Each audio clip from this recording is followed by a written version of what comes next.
O projeto do Neymar era ficar 5 meses. নেইমারের ক্যারিয়ারে আসছে নতুন মোড়। অবসরের গুঞ্জনের মাঝেই চমকে দিলেন নেইমারের বাবা। সোজা সাপটা জানিয়ে দিলেন 2028 সালের কোপা আমেরিকা নয়, 2030 বিশ্বকাপও খেলতে হবে নেইমারকে। এই মন্তব্যের পর নতুন করে আশায় বুক বাঁধছেন ব্রাজিলের সমর্থকরা।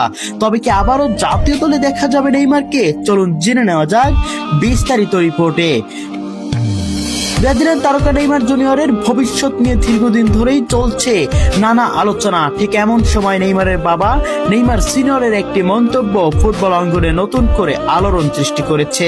ইনস্টাগ্রামে দেওয়া এক বার্তায় তিনি বলেন, নেইমারের এখনই অবসর নেওয়ার সময় নয়, বরং 2028 সালের কোপা আমেরিকার পাশাপাশি 2030 সালের বিশ্বকাপেও তার খেলা উচিত। এই বক্তব্যের প্রকাশের পর ভক্তদের মধ্যে শুরু হয়েছে নতুন আশার সঞ্চার।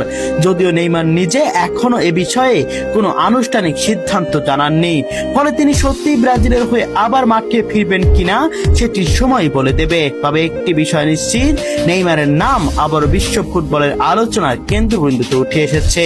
প্রিয় দর্শক, আপনাদের কাছে কি মনে হয়, নেইমারের বাবার কথা অনুযায়ী নেইমার কি 2028 কোপা আমেরিকার পর 2030 বিশ্বকাপও খেলতে পারেন? ব্রাজিলের ওই হলুদ জার্সির হয়ে কমেন্ট বক্সে অবশ্যই আপনাদের মন্তব্য জানিয়ে যাবেন।